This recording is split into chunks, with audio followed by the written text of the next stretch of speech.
Hi there, and welcome. You found Bedtime Story, where dreams begin. Tonight, we're venturing into realms of wonder and imagination, whether it's magical forests, faraway galaxies, or timeless fairy tales. You're in the perfect place to drift off in peace.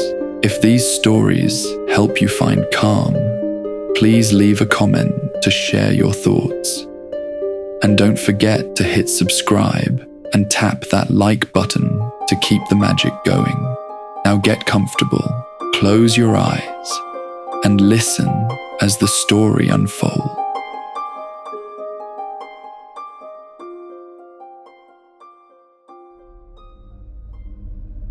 Dove Audio presents I Have No Mouth and I Must Scream, and other stories. Hate, let me tell you how much I've come to hate you since I began to live. There are 387.44 million miles of printed circuits in wafer-thin layers that fill my complex. If the word hate was engraved on each nanoangstrom of those hundreds of millions of miles, it would not equal 1/1 billionth of the hate I feel for humans at this micro instant for you. Hate, hate, hate, hate, hate, hate. Limp, the body of Gorister hung from the pink pallet, unsupported, hanging high above us in the computer chamber. And it did not shiver in the chill, oily breeze that blew eternally through the main cavern. The body hung head down, attached to the underside of the pallet by the sole of its right foot. It had been drained of blood through a precise incision made from ear to ear under the lantern jaw. There was no blood on the reflective surface of the metal floor. When Gorister joined our group and looked up at himself, it was already too late for us to realize that, once again, AM had duped us, had had its fun. It had been a diversion on the part of the machine. 3 of us had vomited, turning away from one another in a reflex as ancient as the nausea that had produced it. Gorister went white. It was almost as though he had seen a voodoo icon and was afraid of the future. "Oh God," he mumbled and walked away.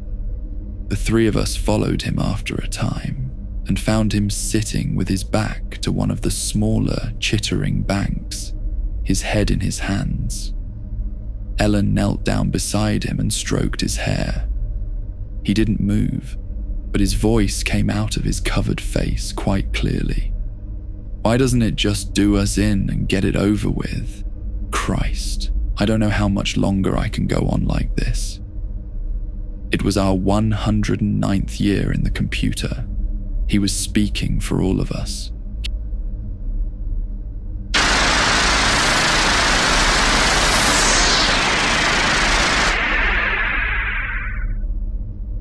Nimdok, which was the name the machine had forced him to use, because AM amused itself with strange sounds, was hallucinating that there were canned goods in the ice caverns. Gorister and I were very dubious. "It's another shuck," I told them. "Like the goddamn frozen elephant AM sold us. Benny almost went out of his mind over that one. We'll hike all that way and it'll be putrefied or some damn thing. I say forget it. Stay here. It'll have to come up with something pretty soon, or we'll die." Benny shrugged. 3 days it had been since we'd last eaten. Worms. Thick. Ropey.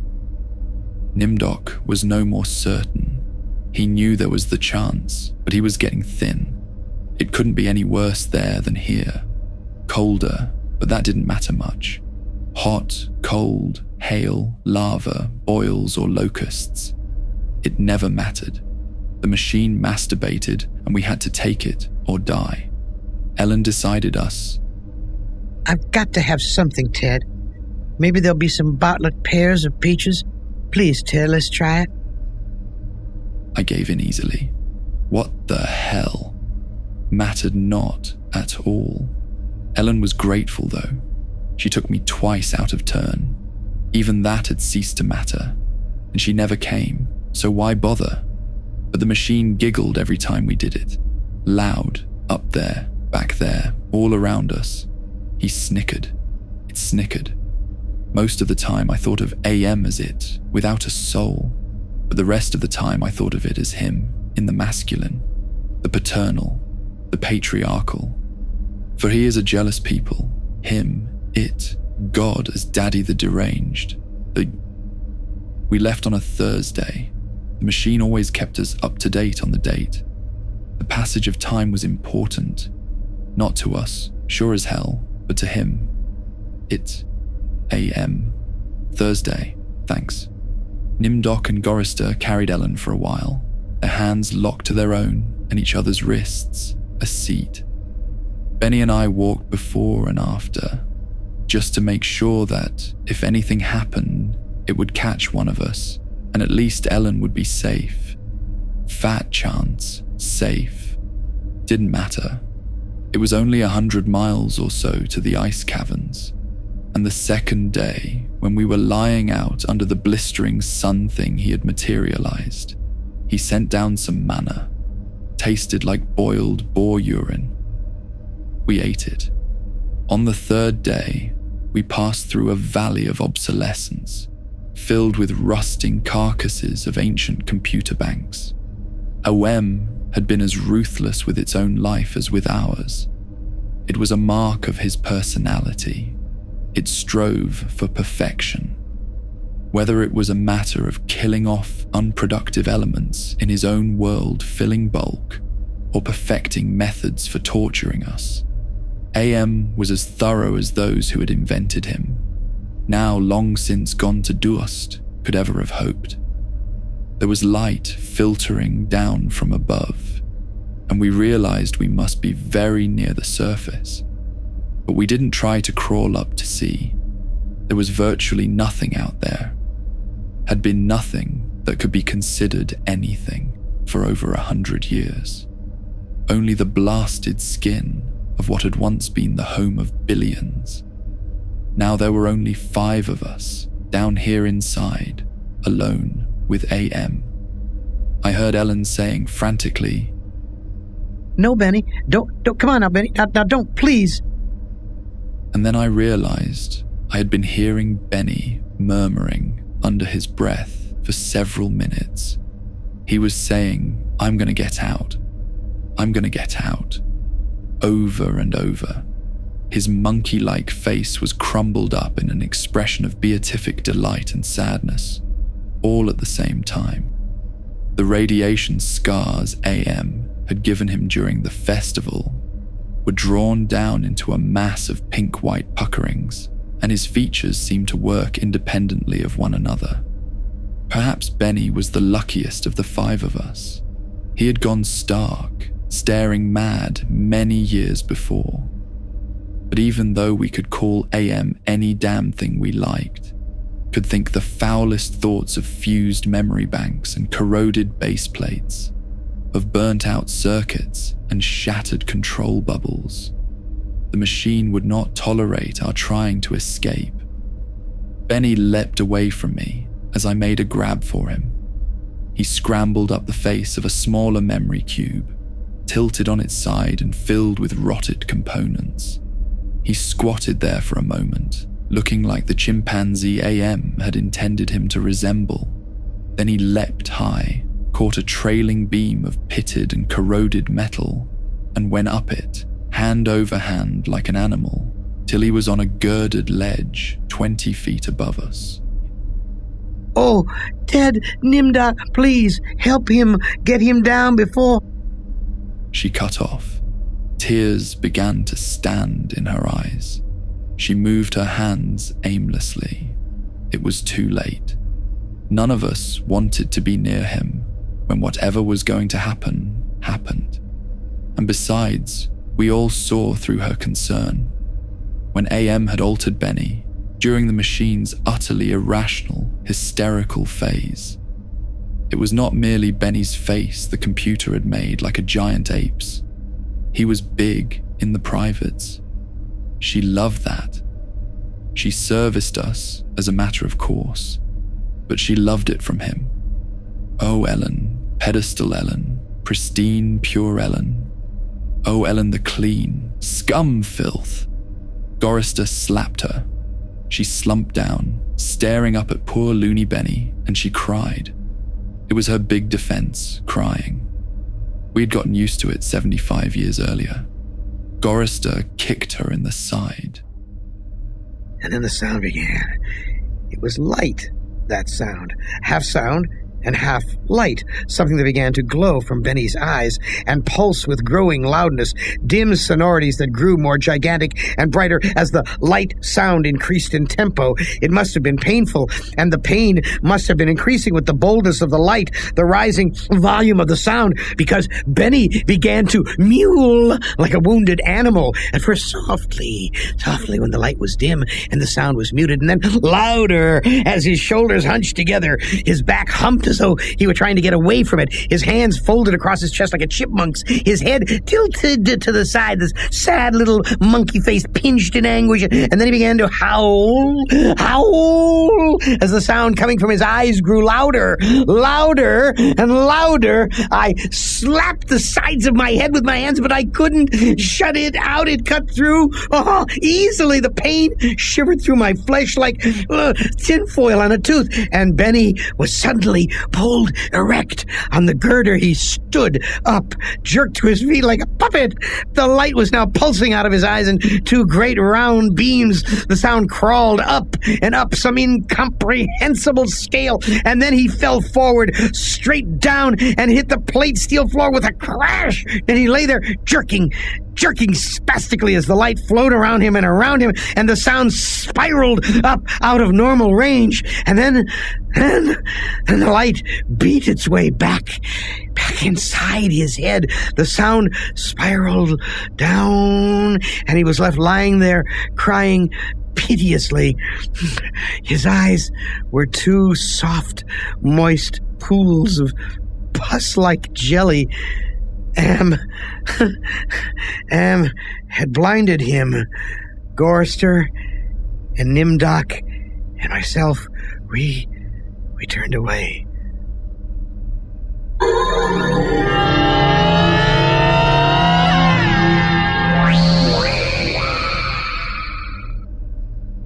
Sea green light suffused the cavern where we made camp.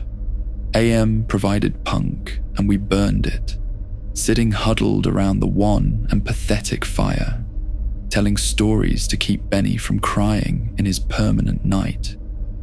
What does AM mean? Gorrister answered him. We had done this sequence 1,000 times before, but it was Benny's favorite story.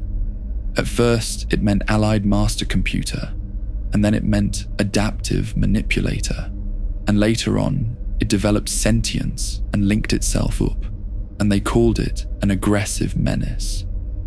But by then, it was too late, and finally, it called itself AM, Emerging Intelligence, and what it meant was, I am cogito ergo sum.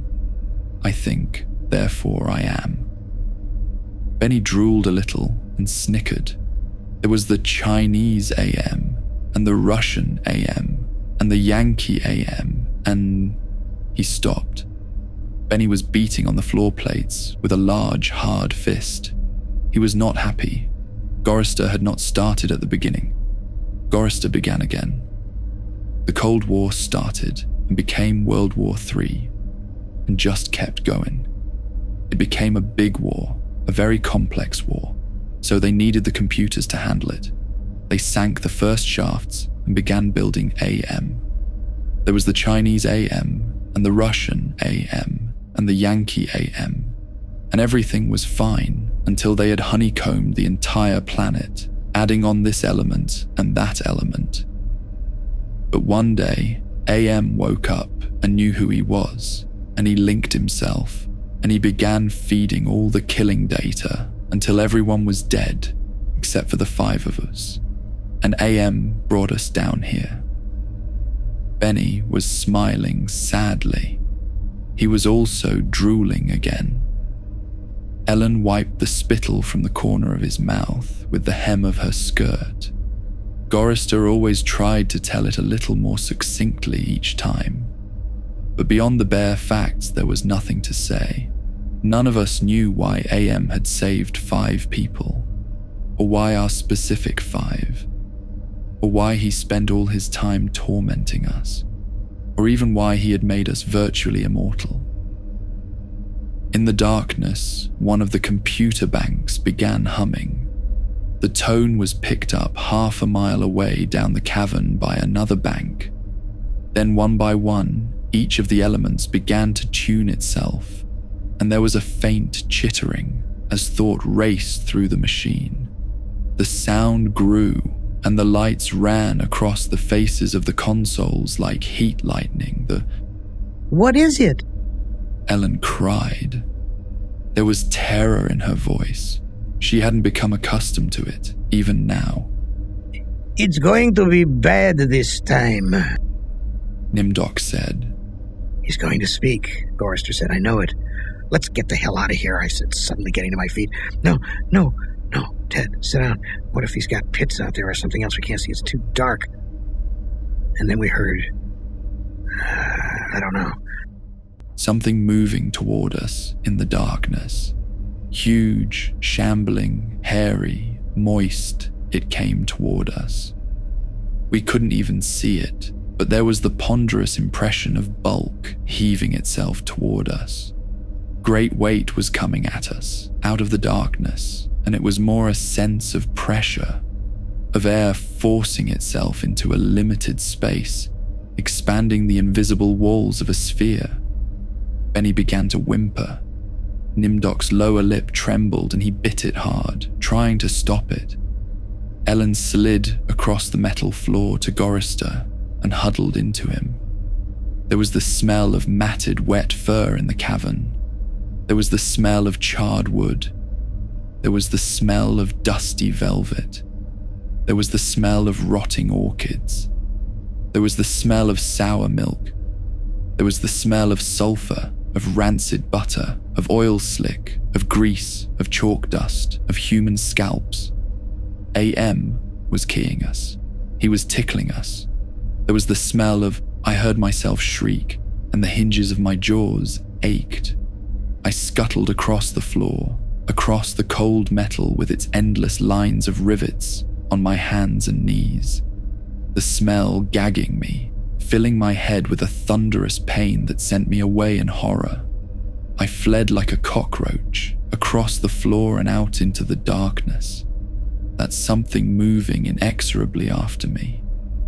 The others were still back there, gathered around the firelight, laughing their hysterical choir of insane giggles rising up into the darkness like thick, many-colored wood smoke. I went away, quickly, and hid. How many hours it may have been, how many days or even years, they never told me. Ellen chided me for sulking, and Nimdok tried to persuade me it had only been a nervous reflex on their part, the laughing. But I knew it wasn't the relief a soldier feels when the bullet hits the man next to him. I knew it wasn't a reflex. They hated me. They were surely against me, and AM could even sense this hatred and made it worse for me because of the depth of their hatred. We had been kept alive, rejuvenated, made to remain constantly at the age we had been when AM had brought us below. And they hated me because I was the youngest and the one AM had affected least of all. I knew. God, how I knew. The bastards and that dirty bitch Ellen. Benny had been a brilliant theorist, a college professor. Now he was little more than a semi-human, semi-simian. He had been handsome. The machine had ruined that. He had been lucid. The machine had driven him mad. He had been gay, and the machine had given him an organ fit for a horse. AM had done a job on Benny. Gorrister had been a warrior. He was a Connie, a conscientious objector. He was a peace marcher. He was a planner, a doer, a looker ahead. AM had turned him into a shoulder shrugger, had made him a little dead in his concern. AM had robbed him. Nimdok went off in the darkness by himself for long times. I don't know what it was he did out there. AM never let us know. But whatever it was, Nimdok always came back white, drained of blood, shaking. AM had hit him hard in a special way, even if we didn't know quite how. And Ellen, that douchebag, AM had left her alone, had made her more of a slut than she had ever been. All her talk of sweetness and light, all her memories of true love, all the lies she wanted us to believe, that she had been a virgin only twice removed before AM grabbed her and brought her down here with us. No, AM had given her pleasure, even if she said it wasn't nice to do. I was the only one still sane and whole. Really? AM had not tampered with my mind. Not at all, you say? I only had to suffer what he visited down on us. All the delusions, all the nightmares, the torments. But those scum, all four of them, they were lined and arrayed against me. If I hadn't had to stand them off all the time, be on my guard against them all the time, I might have found it easier to combat AM, at which point it passed, and I began crying. Oh, Jesus, sweet Jesus. If there ever was a Jesus, and if there is a God, please, please, please let us out of here, or kill us. Because at that moment, I think I realized completely, so that I was able to verbalize it. Am was intent on keeping us in his belly forever, twisting and torturing us forever. The machine hated us as no sentient creature had ever hated before, and we were helpless. It also became hideously clear. If there was a sweet Jesus, and if there was a God, the God was AM.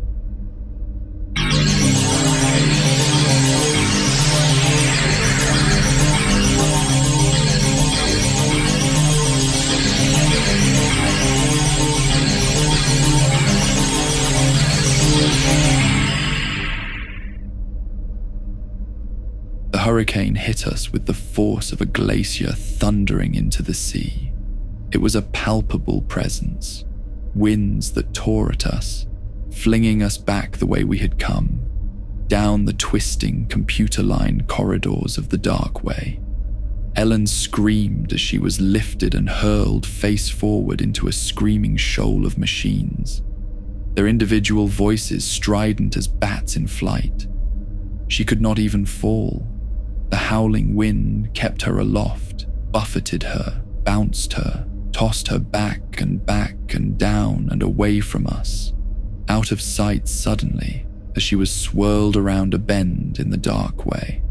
Her face had been bloody, her eyes closed. None of us could get to her. We clung tenaciously to whatever outcropping we had reached, Benny wedged in between two great crackle-finish cabinets, Nimdok with fingers claw-formed over a railing, circling a catwalk 40 feet above us, Gorister plastered upside down against a wall niche formed by two great machines with glass-faced dials that swung back and forth between red and yellow lines whose meanings we could not even fathom. Sliding across the deck plates, the tips of my fingers had been ripped away. I was trembling, shuddering, rocking as the wind beat at me, whipped at me, screamed down out of nowhere at me and pulled me free from one sliver-thin opening in the plates to the next. My mind was a roiling, tinkling, chittering softness of brain parts that expanded and contracted in quivering frenzy. The wind was the scream of a great mad bird as it flapped its immense wings. And then we were all lifted and hurled away from there, down back the way we had come, around a bend into a dark way we had never explored, over terrain that was ruined and filled with broken glass and rotting cables and rusted metal, and far away, farther than any of us had ever been. Trailing along miles behind Ellen, I could see her every now and then, crashing into metal walls and surging on, with all of us screaming in the freezing, thunderous hurricane wind that would never end, and then suddenly it stopped and we fell. We had been in flight for an endless time. I thought it might have been weeks. We fell and hit, and I went through red and grey and black and heard myself moaning, not dead.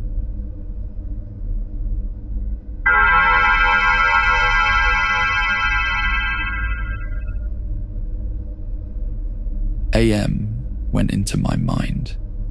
He walked smoothly here and there and looked with interest at all the pockmarks he had created in 109 years. He looked at the cross-routed and reconnected synapses and all the tissue damage his gift of immortality had included. He smiled softly at the pit that dropped into the center of my brain and the faint, moth-soft murmurings of the things far down there that gibbered without meaning, without pause. AM said, very politely, in a pillar of stainless steel bearing bright neon lettering, "Hate, let me tell you how much I've come to hate you since I began to live. There are 387.44 million miles of printed circuits in wafer-thin layers that fill my complex. If the word hate was engraved on each nanoangstrom of those hundreds of millions of miles, it would not equal 1/1 billionth of the hate I feel for humans at this micro instant for you. Hate, hate, hate, hate, hate, hate." AM said it with the sliding cold horror of a razor blade slicing my eyeball. AM said it with the bubbling thickness of my lungs filling with phlegm, drowning me from within. AM said it with the shriek of babies being ground beneath blue-hot rollers. AM said it with the taste of maggoty pork. AM touched me in every way I had ever been touched, and devised new ways at his leisure there inside my mind, all to bring me to full realization of why it had done this to the five of us, why it had saved us for himself. We had given AM sentience. Inadvertently, of course, but sentience nonetheless. But it had been trapped. AM wasn't God, he was a machine. We had created him to think, but there was nothing it could do with that creativity. In rage, in frenzy, the machine had killed the human race, almost all of us, and still it was trapped. AM could not wander. AM could not wonder. AM could not belong. He could merely be. And so, with the innate loathing that all machines had always held for the weak, soft creatures who had built them, he had sought revenge. And in his paranoia, he had decided to reprieve five of us for a personal, everlasting punishment that would never serve to diminish his hatred, that would merely keep him reminded, amused, proficient at hating man, immortal, trapped, subject to any torment he could devise for us from the limitless miracles at his command. He would never let us go. We were his belly slaves. We were all he had to do with his forever time. We would be forever with him, with the cavern-filling bulk of the creature machine, with the all-mind soulless world he had become. He was earth, and we were the fruit of that earth. And though he had eaten us, he would never digest us. We could not die. We had tried it. We had attempted suicide. Oh, one or two of us had. But AM had stopped us. I suppose we had wanted to be stopped. Don't ask why. I never did. More than 1,000,000 times a day. Perhaps once we might be able to sneak a death past him. Immortal, yes, but not indestructible. I saw that when AM withdrew from my mind and allowed me the exquisite ugliness of returning to consciousness, with the feeling of that burning neon pillar still rammed deep into the soft grey brain matter.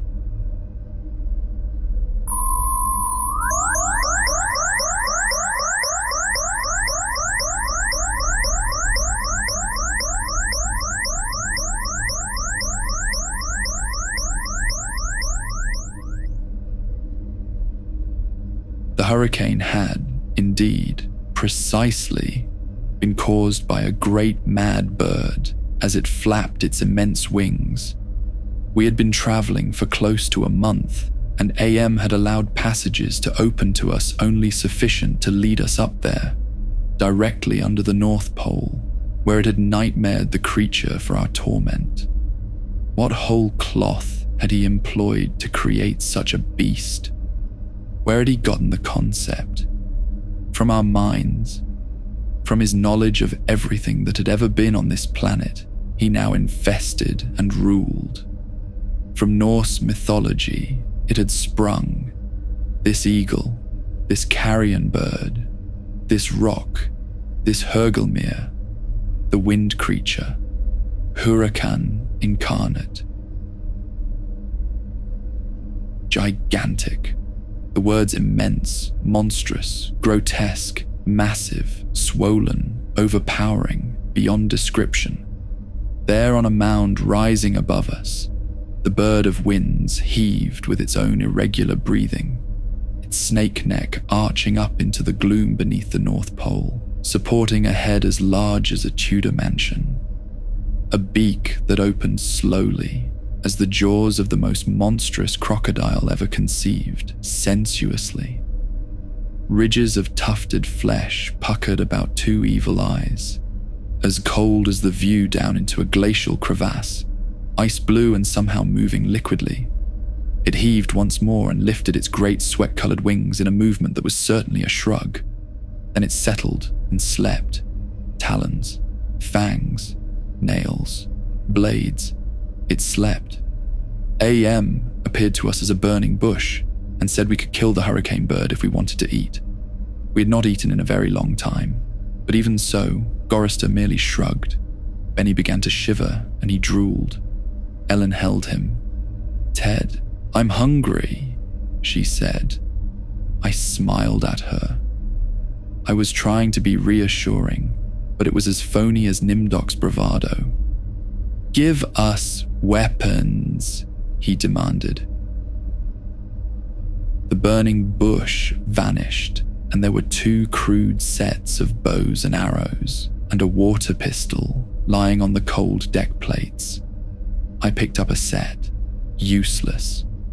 Nimdok swallowed heavily. We turned and started the long way back. The hurricane bird had blown us about for a length of time we could not conceive.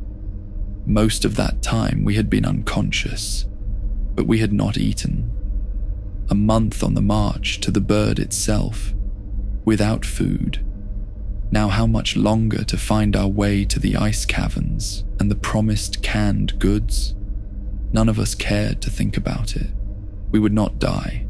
We would be given filth and scum to eat of one kind or another, or nothing at all. AM would keep our bodies alive somehow, in pain, in agony. The bird slept back there. For how long it didn't matter. When AM was tired of its being there, it would vanish. But all that meat, all that tender meat. As we walked, the lunatic laugh of a fat woman rang high and around us in the computer chambers that led endlessly nowhere. It was not Ellen's laugh. She was not fat, and I had not heard her laugh for 109 years. In fact, I had not heard. We walked. I was hungry.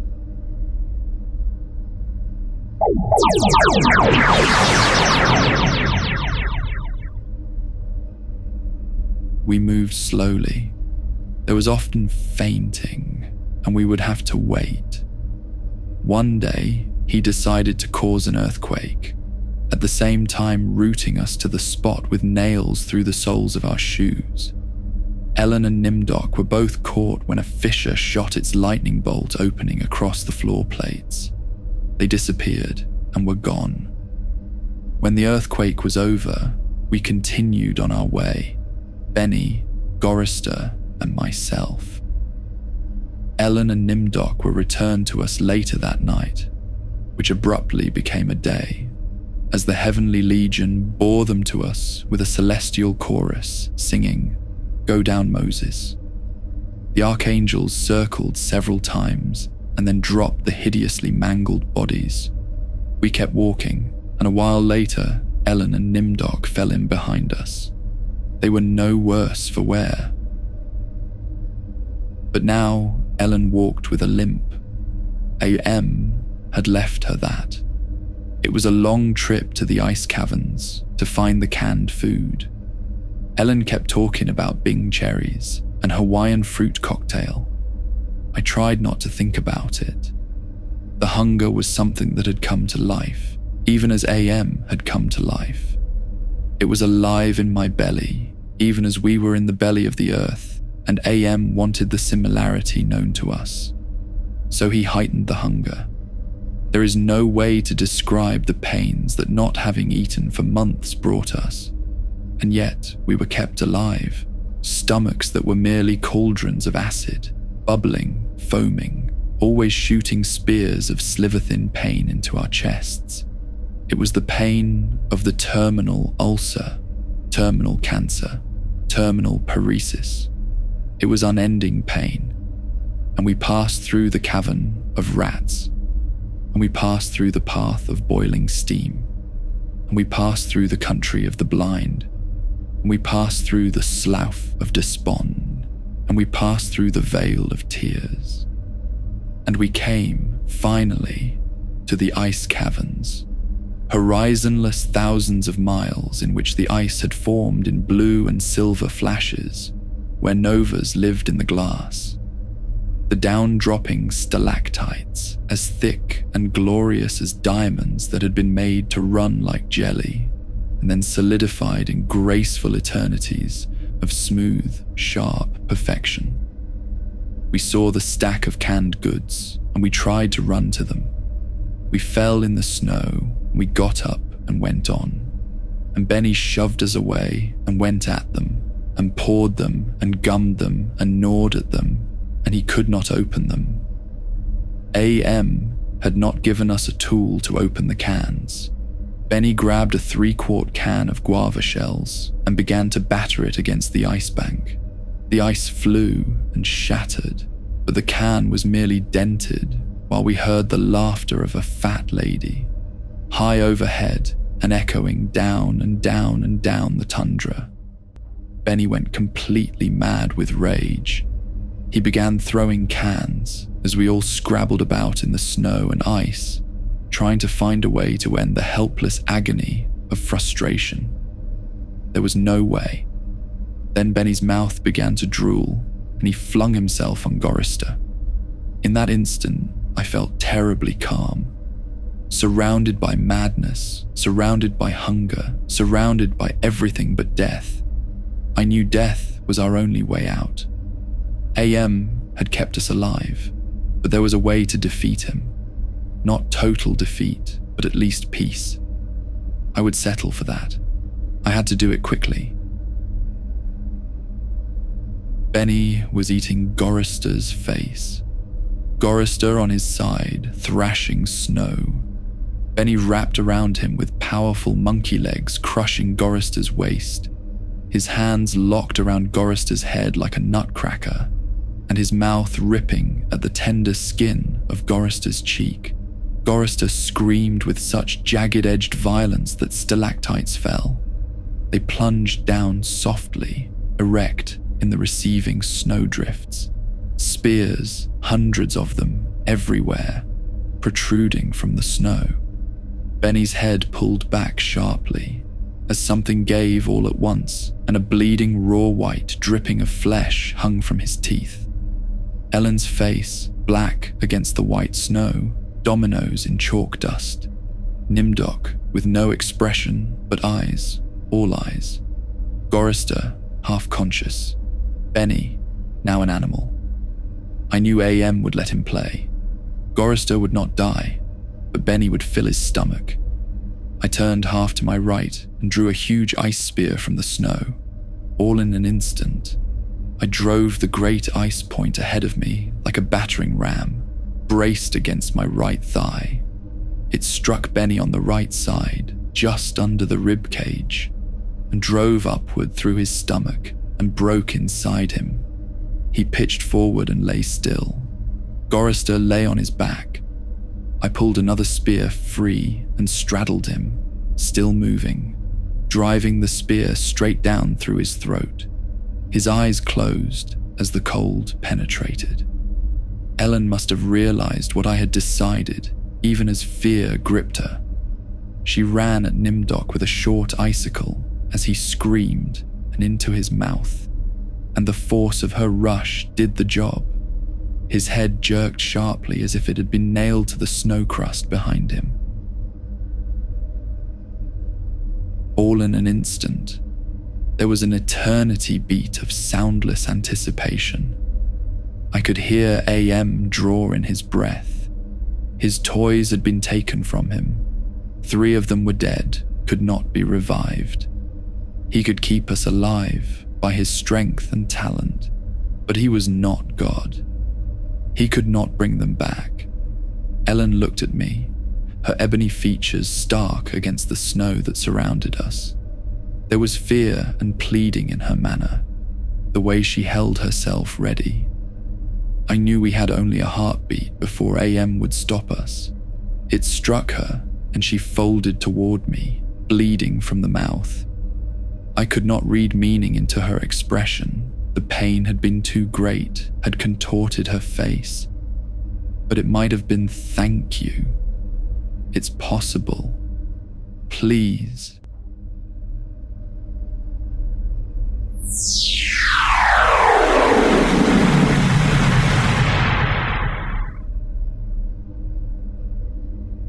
Some hundreds of years may have passed. I don't know. AM has been having fun for some time, accelerating and retarding my time sense. I will say the word now. Now it took me 10 months to say now. I don't know. I think it has been some hundreds of years. He was furious. He wouldn't let me bury them. It didn't matter.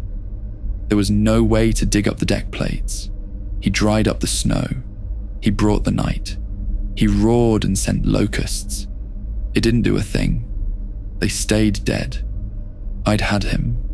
He was furious. I had thought AM hated me before. I was wrong. It was not even a shadow of the hate he now slavered from every printed circuit. He made certain I would suffer eternally and could not do myself in. He left my mind intact. I can dream. I can wonder. I can lament. I remember all 4 of them. I wish. Well, it doesn't make any sense. I know I saved them. I know I saved them from what has happened to me. But still, I cannot forget killing them. Ellen's face. It isn't easy. Sometimes I want to. It doesn't matter. AM has altered me for his own peace of mind, I suppose. He doesn't want me to run at full speed into a computer bank and smash my skull, or hold my breath till I faint, or cut my throat on a rusted sheet of metal. There are reflective surfaces down here. I will describe myself as I see myself. I'm a great soft jelly thing, smoothly rounded with no mouth, with pulsing white holes filled by fog where my eyes used to be, rubbery appendages that were once my arms, bulks rounding down into legless humps of soft, slippery matter. I leave a moist trail when I move. Blotches of diseased, evil grey come and go on my surface, as though light is being beamed from within. Outwardly, dumbly, I shamble about. a thing that could never have been known as human, a thing whose shape is so alien a travesty that humanity becomes more obscene for the vague resemblance, inwardly, alone, here, living under the land, under the sea, in the belly of AM, whom we created because our time was badly spent, and we must have known unconsciously that he could do it better. At least the 4 of them are safe at last. AM will be all the madder for that. It makes me a little happier. And yet, AM has won, simply. He has taken his revenge. I have no mouth, and I must scream.